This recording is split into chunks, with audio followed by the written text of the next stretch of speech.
वही का इब्तिदाई दौर अच्छे सच्चे पाकीज़ा ख्वाबों से शुरू हुआ। आप ख्वाब में जो कुछ देखते वो सुबह की रोशनी की तरह सही और सच्चा साबित होता।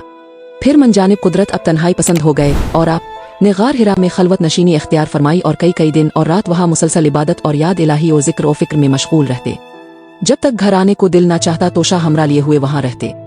तोशा खत्म होने पर ही अहलिया मोहतरमा हजरत खदीजा रजी अल्लाह अन्हा के पास तशरीफ लाते और कुछ तोशा हमरा लेकर फिर वहाँ जाकर खलवत गुज़ी हो जाते। यही तरीका जारी रहा यहाँ तक कि अब पर हक मुनकशिफ हो गया और अब गार हिरा ही में क़याम पजीर थे कि अचानक हजरत जिब्रील अलैहि अस्सलाम आपके पास हाजिर हुए और कहने लगे कि ये मोहम्मद पढ़ो। अब फरमाते हैं कि मैंने कहा कि मैं पढ़ना नहीं जानता। आप फरमाते हैं कि फरिश्ते ने मुझे पकड़कर इतने जोर से भींचा कि मेरी ताकत जवाब दे गई। फिर मुझे छोड़कर कहा कि पढ़ो। मैंने फिर वही जवाब दिया कि मैं पढ़ा हुआ नहीं हूँ।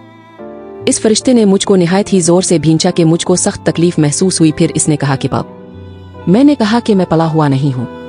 फरिश्ते ने तीसरी बार मुझको पकड़ा और तीसरी मर्तबा फिर मुझको भींचा। फिर मुझे छोड़ दिया और कहने लगा कि पढ़ो अपने रब के नाम की मदद से जिसने पैदा किया और इंसान को खून की फटकी से बनाया पो और अब का रब बहुत ही मेहरबानियां करने वाला है।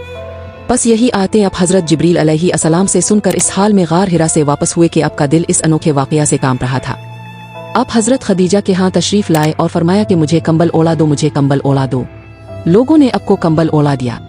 जब अब का दर जाता रहा तो अपनी ज़ौजा मोहतरमा हजरत खदीजा रजी अल्लाह अन्हा को तफसील के साथ ये वाक़या सुनाया और फरमाने लगे कि मुझको अब अपनी जान का खौफ हो गया है। अब की अहलिया मोहतरमा हजरत खदीजा रजी अल्लाह अन्हा ने अब की धारस बंधाई और कहा कि अब का ख्याल सही नहीं है। खुदा की कसम आपको अल्लाह कभी रुसवा नहीं करेगा। अब तो अखलाक फाजला के मालिक हैं, अब तो कुंबा परवर हैं, बेकसों का बोझ अपने सर पर रख लेते हैं, मुफलिसों के लिए अब कमाते हैं, मेहमान नवाजी में अब बेमिसाल हैं और मुश्किल वक्त में अब अमर हक का साथ देते हैं। ऐसे औसाफ हसना वाला इंसान एक बेवक्त जिल्लत और ख्वारी की मौत नहीं पा सकता।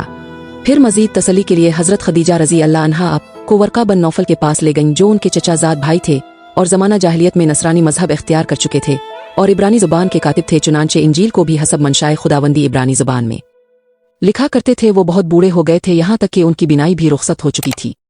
हजरत खदीजा रजी अल्लाह अन्हा ने उनके सामने आपके हालात बयान किए और कहा कि चचाज़ा भाई अपने भतीजे की ज़बानी ज़रा उनकी कैफियत सुन लीजिए। वो बोले कि भतीजे अपने जो कुछ देखा है इसकी तफसील सुनाओ। चुनांचे आप ने अज अव्वल ता आखिर पूरा वाक़या सुनाया जिसे सुनकर वर्का बेख्तियार होकर बोल उठे कि ये तो वही नामूस है जिसे अल्लाह ने हजरत मूसा अलैहि अस्सलाम पर वही देकर भेजा था। काश में अब के इस नबूवत के शुरू होने पर जवान उम्र होता। काश में इस वक्त तक जिंदा रहता जबकि अब की कौम अब को इस शहर से निकाल देगी। रसूल करीम ने यह सुनकर ताज्जुब से पूछा कि क्या वो लोग मुझको निकाल देंगे? वर्का बोला हाँ ये सब कुछ सच है, मगर जो शख्स भी अब की तरह अमर हक लेकर आया लोग इसके दुश्मन ही हो गए हैं। अगर मुझे अब की नबूवत का वो ज़माना मिल जाए तो मैं अब की पूरी मदद करूंगा। मगर वर्का कुछ दिनों के बाद इंतकाल कर गए। फिर कुछ अरसा तक वही की आमद मौकूफ रही।